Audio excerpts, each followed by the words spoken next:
Chegamos ao episódio número 16 dos Pensamentos do Isolamento.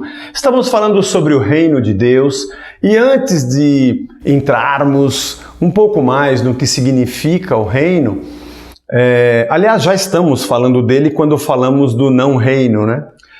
Os últimos 5 episódios nós tratamos de falar sobre os governos. E eu disse a você que você vai encontrar muitos outros governos e impérios e reinos que, quando você para pensar, são eles que orientam tuas decisões e toda a tua espiritualidade.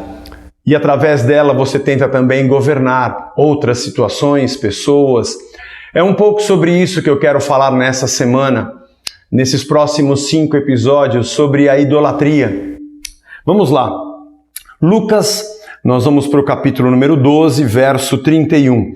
Esse texto de Lucas é o mesmo texto que é paralelo ao que Mateus relata no Sermão do Monte, no final do capítulo 6, quando ele diz: olhem para as aves dos céus que não plantam e não colhem, olhem para os lírios do campo que não tecem e não costuram, Deus os sustenta, nem Salomão se vestiu em toda a sua glória como qualquer um deles, enfim.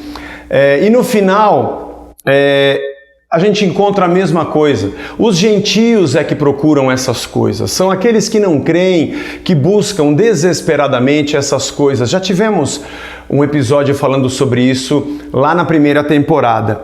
Buscai antes de tudo o seu reino, e estas coisas vos serão acrescentadas. É como Lucas relata.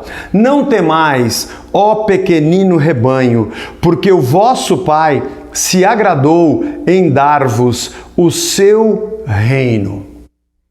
Ele ainda diz assim no verso 34, porque onde está o vosso tesouro, aí também estará o vosso coração. Que coisa legal!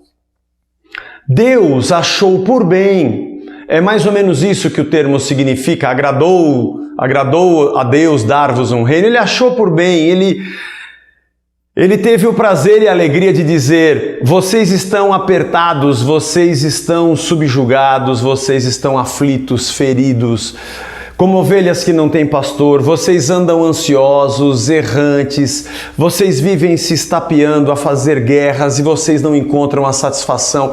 Eu vou dar de presente a vocês o meu reino. Eu vou dar de presente a vocês os meus domínios, o meu governo e, obviamente, o meu reinado.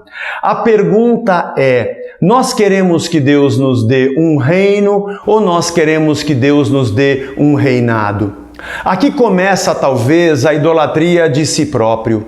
Quando nós temos a certeza de que nós sabemos o que precisamos, sabemos o que queremos e temos a nossa vontade a ser realizada.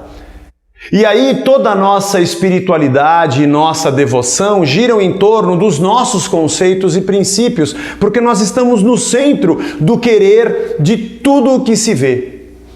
O centro da ciência, o centro da inteligência. Nossos desejos nunca são questionados. O que eu quero de fato é o que é correto, bom, perfeito, agradável, e Deus vai cumprir isso.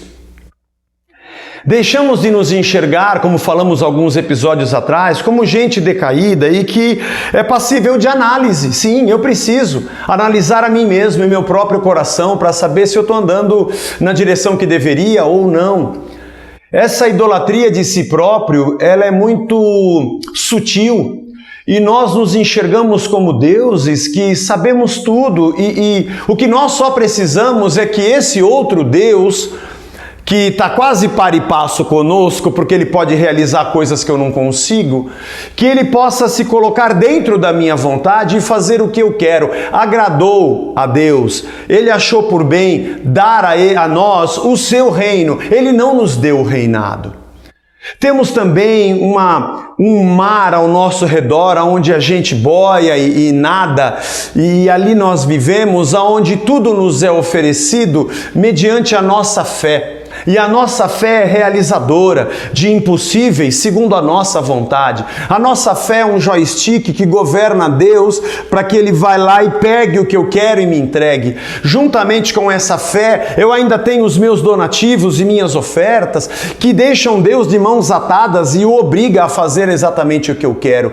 E quando eu tenho esse tipo de fé, sutilmente não percebo que me torno um Deus dentro da minha própria vida e eu é que estou tentando exercer controle e domínio sobre tudo, sobre todos e sobre o próprio Deus.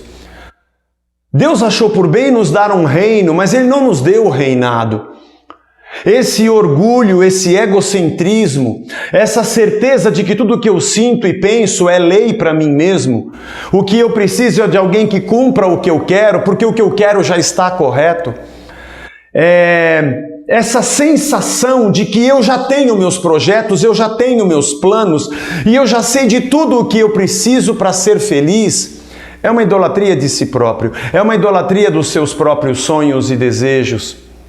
E a vida é feita de sonhos e quem não sonha não se levanta da cama, é um antagonismo. Ao mesmo tempo que eu olho adiante e tenho minhas perspectivas e sonhos de futuro, talvez a maior guerra esteja em colocar tudo isso debaixo do seu reino, do seu governo.